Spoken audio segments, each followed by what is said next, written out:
One thing I wanted to chat with you about that I always felt made you different. I'm a huge '90s country nerd, right? And I always felt like the role of the piano in your music has always been kind of one of the things that sets you apart from other artists of the era, so to speak. And having read about you, you were kind of introduced to the piano really young. So this has been kind of a marriage that you've had throughout your whole career, right? Yeah, so my dad was very adamant about me taking piano lessons. And when I was 5 years old, I took my first piano lessons. I had two piano teachers, Beverly Gordon and Nancy Cavendish, that I'm very, very fortunate to have had. And they taught me, they gave me the love, helped me with my theory, helped me with my love for music. And I know a lot of kids that would quit piano lessons like after, you know, Yeah. 2 or 3 years they'd quit. But I was fortunate; I had some really good teachers. My dad was also a very good uh, voice in terms of like helping me make sense of the why I'm having to practice every day.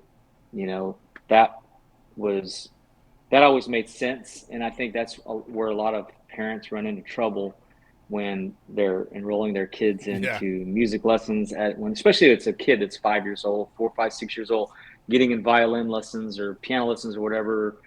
I think when you have a musician parent, it makes it easier because they can explain to that child the why. And if you explain to that child why you're doing this, why you're learning this, then it starts to make more sense.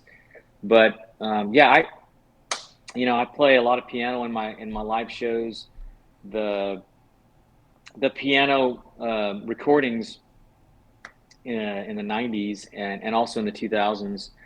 Before I started tracking here in Austin, I had just unbelievable piano players. The kind of guys that like I'm not even close. I mean, I don't even want to get in the same room with these guys. But the very first guy I heard in the studio was John Jarvis. He played Wow. piano on Yeah. on the first record that I did, the first album. And I remember being at Nightingale Studio, hearing him just like sound checking. I'm like, oh my gosh, Mm. where am I?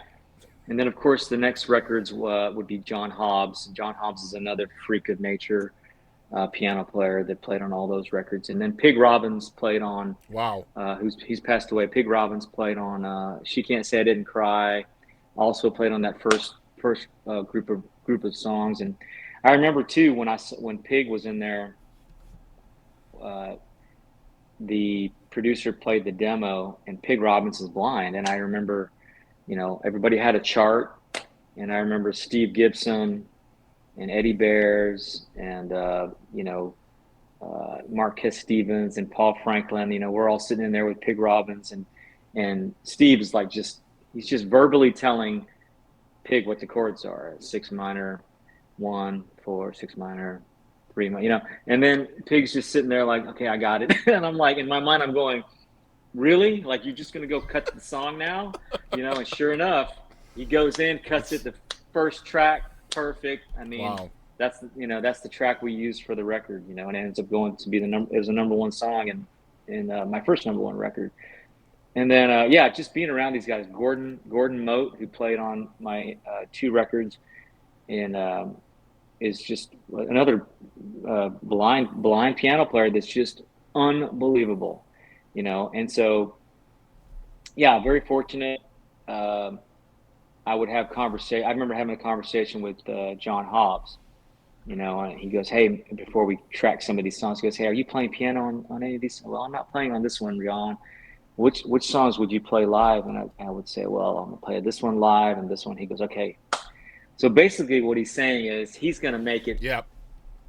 adaptable for me live, which is unbelievable. Like, Yeah, and really? that's important. So important. Yeah, that's very Yeah, important. Yeah, if you're on the road selling the record, you have to be able to replicate it as best you can, right? So, yeah, um, yeah. I love that stuff.